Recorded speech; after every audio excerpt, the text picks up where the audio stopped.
If you know me, you know that Justin is always right. Really, it's been proven time and time again, except I'm not. The problem is, there are way too many people who think they are always right. Them and everyone who agrees with them, of course. And naturally, everyone who doesn't agree with them is their enemy. These habits of anger and dealing in absolutes has led to a great deal of violence in our society and has torn apart otherwise loving communities and families. I have seen firsthand how these habits issues like politics can tear apart people in my family, and how these angry conversations lead nowhere. People have become so caught up with the pursuit of truth and validating their beliefs and proving they're right. But what is truth? Is it your truth, my truth, or the truth? An interesting question posed by an excellent Vsauce video is, why can't truth be just like a logic puzzle? Here's an example from the same video. Paul is looking at Mary. Mary is looking at Peter. Paul is married.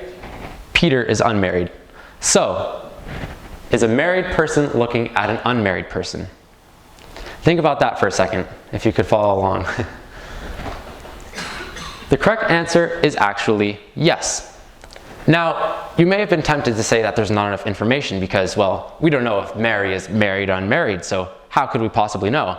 Well, once I explained to you that Mary could either be married or unmarried, so either way, a married person is in fact looking at an unmarried person, you will quickly come around to my way of thinking. So surely we could apply this to societal issues, right? If we all have the same set of facts and can all use basic reasoning, we should all come to the same conclusion, right? Well, it's not quite that simple. Enter polarization. Polarization is the distancing of two sets of beliefs, most commonly the left and the right. Polarized media is a tale as old as media itself, starting with things like newspapers, like these partisan newspapers from Canada in the 1800s, moving to magazines, radio, television is one that we're all very familiar with, and most recently, social media. Social media has drastically increased polarization in our society. See, it was always possible to stay up to date with your favorite biased news source, but now you are shown posts that align with your current opinions without even being aware of it. See, as discussed in the popular documentary, The Social Dilemma, algorithms are built to show you exactly what you want to see to retain your attention as long as possible. That means that you are shown posts that align with your current views without you even knowing and reinforcing your current beliefs. Even without such algorithms though, you're already subject to confirmation bias. Confirmation bias being when you do research only looking for sources that prove yourself right or interpret facts as proving your current belief. For example, someone might look up proof that pineapple belongs on pizza. Let's see what they might find. Oh, would you look at that? Scientific evidence proves that pineapple belongs on pizza. Now someone might do the opposite. Say why pineapple doesn't go on pizza. Let's see what that gives us. Oh my, a strong pineapple flavor? You're going to mask all the different flavors? That's terrible. We can't put pineapple on pizza. That's ridiculous. So now these two people are going to come together and have this lovely conversation, say John and Danny here, and they're not going to have a very productive conversation. As you can see, this kind of research and discussion does not lead anywhere. We have more access to confirmation bias in echo chambers than ever before. Echo chambers being places where you only encounter people who have your same opinion. So you're repeated again and again that you're right and oh yeah, I agree with that. And you never actually consider other beliefs, thus reinforcing your current beliefs. It is incredibly easy to connect with millions of people around the globe who share your same opinion. For example, you could get all your news from r/Democrats or r/Republican on Reddit and constantly fill your brain with information that proves yourself right and interact with those people who are telling you you are right. Now, it is possible to, through the vastness of the internet, explore all sorts of different possibilities and different viewpoints from around the globe. You could very much gain an educated and varied opinion on any topic or issue, but see, that's just not human nature because it's not what's easy. We prefer to stick with the easy path of just assuming we're right and telling ourselves that we're right by only searching for facts that prove our own opinion. Another thing people like to do with these kinds of situations is the avoidance method, like avoiding touchy subjects or policies like don't mention politics or religion. Except this isn't a good solution because for one, it labels us incapable of calm and productive conversation, and two, it contributes to echo chambers because it doesn't allow us to have progress of thought. It doesn't give us access to those different kinds of thoughts. And policies like I don't talk politics usually translate to I don't talk politics with people I don't agree with. Also, aren't things like politics and religion the very fabric of what create our society? Something so important should not be swept under the rug and ignored. So this whole situation seems very tough and often even hopeless. But there are real solutions and real things that each and every one of us can do to help bridge the gap between the divide and have productive conversations to help solve this problem.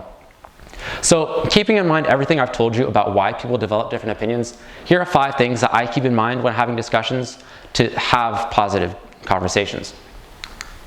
For one, going back to our friends John and Danny over here, anger leads to nothing. If anything, getting angry will lead the other person to believe that you and everyone who shares your belief is angry and wrong. People often get angry because they think the other person is being irrational or they're just not listening. But before you look at what the other person isn't doing, look at what you're not doing. With what I've told you about polarization, it's natural to believe that both of you will have completely contradicting beliefs and sources of information. So rather than get angry, try to listen to what the other person is saying and understand where they're coming from. Understanding overcomes anger. Even if that's not the case, or whatever the case may be, an angry conversation is never a productive one. This next point is related to anger, but I thought it deserved its own point, and that is hate. Hate also leads to nothing. Once more, if you find yourself hating a person, or more importantly, a group of people, ask yourself why you hate these people. Martin Luther King Jr. is an excellent role model in this sense, because even when he was faced with a great deal of hatred and violence, he responded with love and nonviolence, and ultimately ended up being the most influential person for desegregation in America. He showed us that you can't fight hate with hate, and that the best way to spark change and actually make a difference is with nonviolence and peace.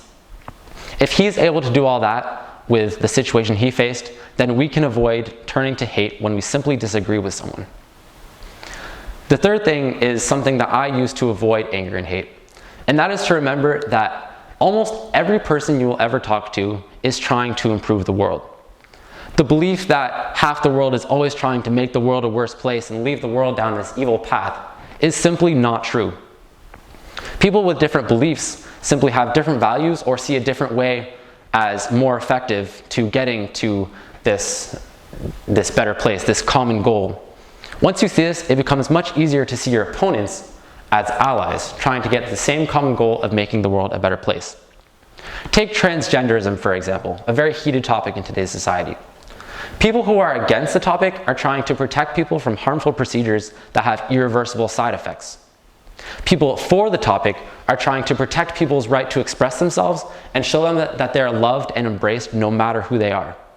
See, both sides are coming from a place of love and not one of hate and evil. I think a lot of people tend to see their side as on the right side of history, like an abolitionist in the Civil War. Now the abolition of slavery is seen as an undisputed right in society. However, I think there are very few things today that represent such a clear-cut issue with a clear-cut solution. Seeing your opinion as the undisputed right and believing the other person's is evil is only going to lead to more hate. Next, try to engage in discussion rather than debate. Debate implies a very specific type of discussion where you put forward your own arguments and listen to the other person only with the goal of coming up with a rebuttal, ultimately to win the debate. Discussion, on the other hand, refers to the exchange of ideas, trying to find common ground and understand differences, ultimately to come out as a more knowledgeable person. And even if you get to the end and you can't reach a consensus, that's okay. If you can, that's great. But if not, try to understand where they're coming from and embrace the fact that people have different opinions, because it's okay. And finally, Look for gaps in your own knowledge before you look for gaps in someone else's. Too often people assume that if this person would just do their own research or read this one article, that their whole mind would be changed, they would be enlightened, and they would finally see the truth and change their mind. However, more often than not, and depending on the degree of actual unbiased research you've done, you probably still have a lot to learn about a given topic.